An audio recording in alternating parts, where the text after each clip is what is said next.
Bonsoir, Alain. How are you? Very well, thank you. So, nobody knows this. Nobody watching knows this, but I spent about 2 hours trying to get here from the train station because of the Strike, demonstrations and strikes, yeah. which I cannot complain about because of my politics. So I have to act like I'm actually very happy, and we are a bit short on time, so we will get right to it.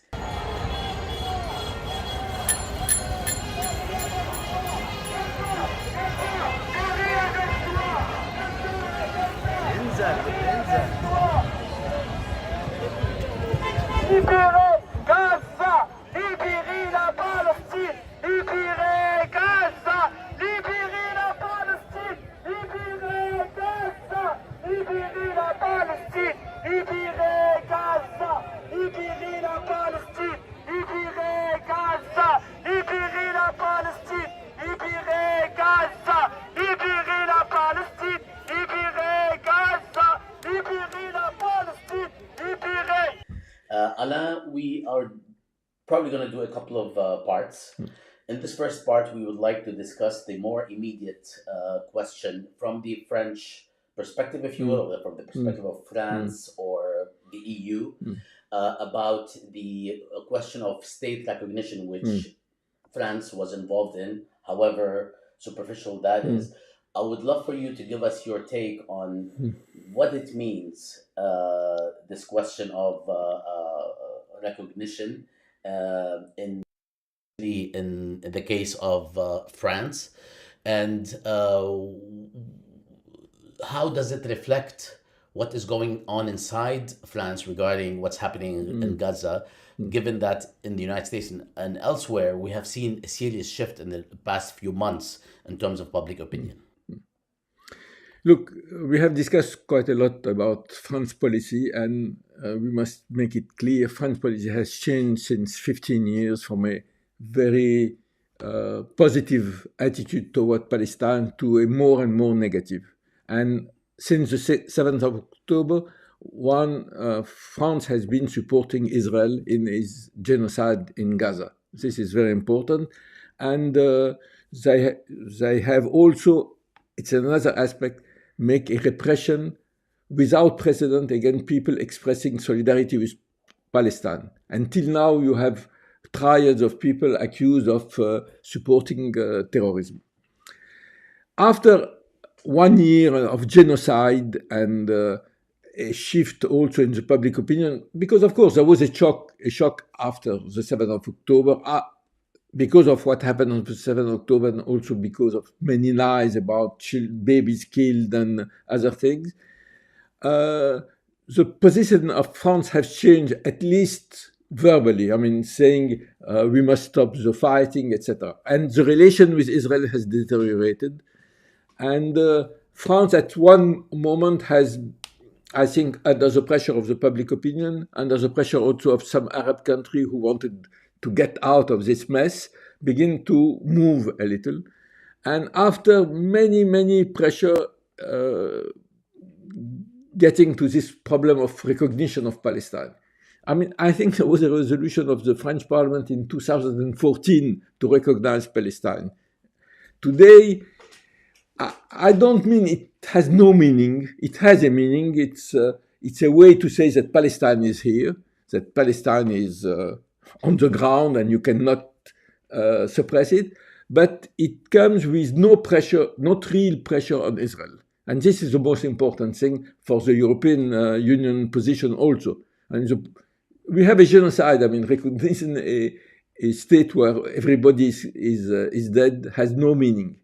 So on this question, till now, France has been one of the least active country in supporting Palestine and in supporting sanctions against Israel. We have seen Spain playing a vanguard role. We have seen Belgium. We have seen Slovenia. France is absent of this. And I am afraid also that after this bullshit of Trump plan, France and Europe will find a pretext not to implement any sanctions. There was some discussion, as you know, at the European Union level of sanction against the agreement between Israel and European Union, especially on economic field, I think it will be stopped. And this is also very, very negative. And we have seen also, the position of France concerning the flotilla, for example, there were many French deputy, member of parliament, etc. The position of France has been more or less like Italy, saying, they are provocative, they know they put themselves in risk, etc., etc. And at the moment of also, this is also a very strange aspect, the recognition of Palestine by France has created a very strong reaction by a part of the Jewish community, a part of the right wing, etc. And as a compensation, we have seen more and more declaration of Macron against Hamas, against terrorism, saying that the state of Palestine must be demilitarized, that we must de-radicalize the Palestinian, etc., etc. And I am afraid in this moment we will not see a very positive role of France in the next months. So when it comes to speaking about the question of recognition, there are two sides. There's the one side that is somewhat positive in the sense that there is something different, but on the ground, in reality, it actually could be a kind of cover, a camouflage for what's happening, something that people do to protect themselves, or states do to protect themselves in retrospect, because at the end of the day, it doesn't look like any of these countries that have actually signed on are ready to impose any kind of sanctions or take any real measures beyond a couple of the countries that actually have done so, including Spain and so on. Is France in any way, shape, or form potentially likely to impose any measures if this continues, or you don't think that's possible in terms of sanctions? It depends on what will continue. If the genocide continues as it is now, the pressure will mount against the French government. So this is why I'm afraid in some way by the Trump plan, that the idea that something is solved and we are in negotiation, and there are negotiations, but at the same time people are killed in Gaza. And this give a pretext to the government not to do anything. And but it will depend, of course, of the mobilization. It's strange, the mobilization in France, because you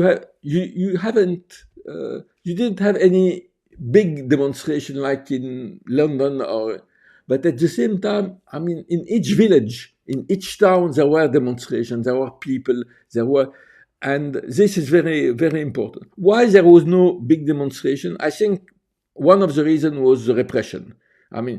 To be for example, for Muslims to express themselves on Gaza is a risk to go to prison.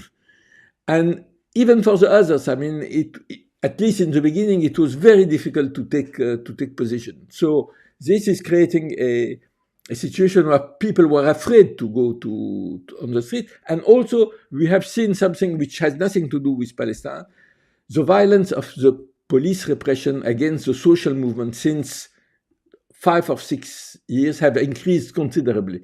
So you don't have this big demonstration, but you have really a popular movement, and I think it will continue. As we know, there will be no solution. We can't see a solution in the coming weeks of what's happening. So it's possible. We shouldn't be completely pessimist. Things have changed, and it will depend on the popular movement and on the mobilization to push France to take a position on sanction, for example. And that's it. I will try to avoid some of the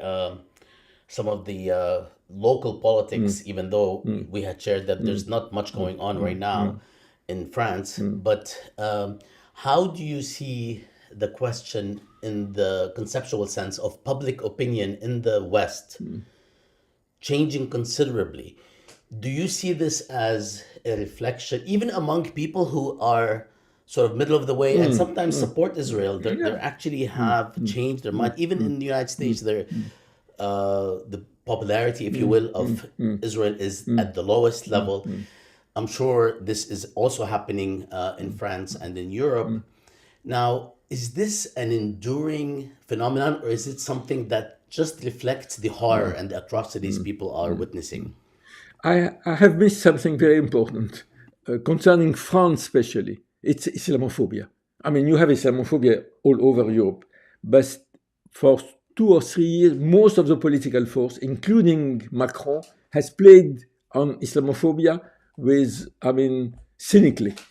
And this also is the idea that there is a threat from the Muslim, they are going to take power to change our society, etc. This idea, which was some years ago only the idea of the extreme right and the Rassemblement National, is now widely developed, including in, for example, the party of Emmanuel Macron, who was not as Islamophobic as this 3 or 4 years ago.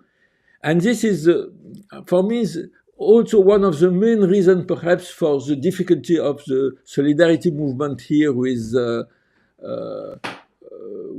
Palestine. A part of the public opinion and part of the political party see really Israel as the vanguard of the Western civilization. And this is completely internal question. And as you know, we have an extreme right party called Rassemblement National. In the polls, he get 30% of the vote. I mean, if there is election, it's possible that we will have a general election in some day. They may win the election, and this is very, very dangerous. But the way, it's not only linked with Palestine. I mean, the way the center and the center left and Macron are fighting against this extreme right is by supporting their ideas, saying if they develop it because people are Islamophobic, people are racist, etc. And they play on this, and this is very dangerous. And it has consequences not on Palestine, of course, but more widely on the political situation in France. If you had to look into the future, is what's happening in Europe at the level of balance of power, at the level of great power politics, great powers politics, are we seeing any kind of shift in terms of balance of power between what's happening in here in Europe vis-a-vis Ukraine, vis-a-vis the rise of China? Are we seeing any potential shift that, and of course, vis-a-vis what's happening in the United States with the kind of hyper-nationalism of a certain variety? Is there a potential rift that we might expect to see more of between Europe and the United States? No, I don't think so. I mean, Europe has been, very complacent to Trump.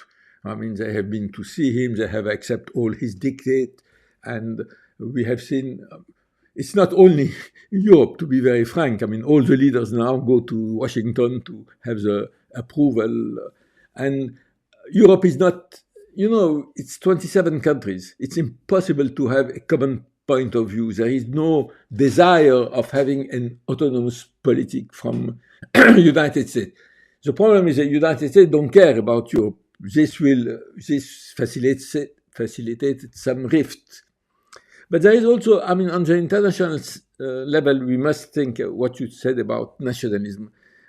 When we see Gaza and Palestine, we can criticize, of course, Europe and United States. They are arming Israel, etc. But the rest of the world, speaking of government, where are they? Very few governments are doing something. Neither China nor Israel, nor Russia, who has very good relations with Israel, has made any pressures. And this is also very dangerous because it's only popular movement, and they are important, but it's not enough. we don't have the kind of non-aligned movement which supported South Africa, for example, in the 70s and the 80s. Now you have the rift to ultranationalism. It's not only in United States, but you have this in India, you have this in China, you have this in Russia, and it's a problem. In some way, I want to say that the popular movement, which has been, I don't think we have seen such a popular movement of support since South Africa. At the same time, we don't have at the level of the state, except some country like Colombia, who are able to push on the international level, on the intergovernmental level. Would you see the problem in Palestine? Let's talk about Palestine. Would you see the problem that we are, not the problem actually, I mean, because it's a catastrophe, but do you see the potential plans that are now being addressed by the Trump administration? And of course, the sway that Netanyahu has had in the recent meeting. Do you see this as just a charade, or do you see it as a realistic, intentional project that Trump and Israel are going to embark on in terms of their plans for Gaza, whether or not Hamas surrenders? This is, of course, in my view, this is just an excuse, because this is not about Hamas. This is about ethnic cleansing and clearing Gaza. But do you see the intention to be real behind what they are saying? I think the intention of Israel is very clear. They want to clear Gaza. They want to clear the West Bank. I'm not sure United States are exactly on the same level. For them, they support Israel. It's not exactly the same. And sometimes they say, okay, there will be no annexation of the West Bank, etc., etc. But is Israel able to implement this plan is another question. I mean, as I said, Zionism was a big success in creating Israel, but it was a big failure in the fact that they have not been to cleansing ethnically Palestine since 1948. Until now, on the land of Palestine, there are as many Palestinians as Jews. And this is a really quagmire for the leadership of Israel. But to be able to implement it on the ground, it's not so easy now. I mean, as I said, in 1948, 1949, it happened. Nobody saw it. I mean, really, in the proper sense, nobody saw it. If you read the Western press, nobody spoke about the ethnic cleansing. Now you have it on live, and it's more difficult for Israel because you have also on the popular movement a kind of boycott of Israel, which is at the same time open, but at the same time the people that Israelis are not welcome in Europe, and this is a problem for them. It's creating a pressure on the Israeli public, and on this we should continue and be optimistic that can change something. But very quickly, at the level of Europe, because we're ending this segment shortly, which country is the most recalcitrant in moving to sanction Israel? Are we still thinking Germany? Germany, France, some Eastern country also, Italy also, but the popular movement is so strong in Italy that Meloni is taking a very contradictory stand. Just like we saw with the flotilla. Yeah. So it's I can't say out the 27 countries, but out of the big ones, it's Germany and second France, not the UK, in your view.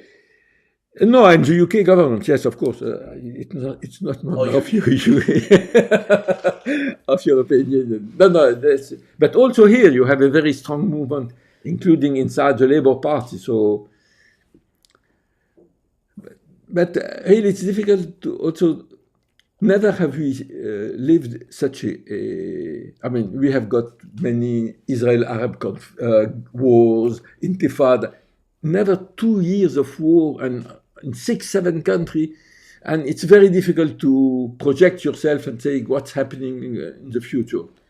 You know, Well, thanks, Alain. We will be satisfied with this conversation on this topic at this point, because we've talked about it for so long, and we keep saying the same exact things almost most of the time. So we will speak with you again. Okay. Perhaps about more minute details. Yeah. And thank you very much for your time. And thank you, Bassam, for Absolutely. coming. And sorry, I'm not sorry for the strike. It's all right. It's all right. We need these strikes. Okay. Take care. Okay.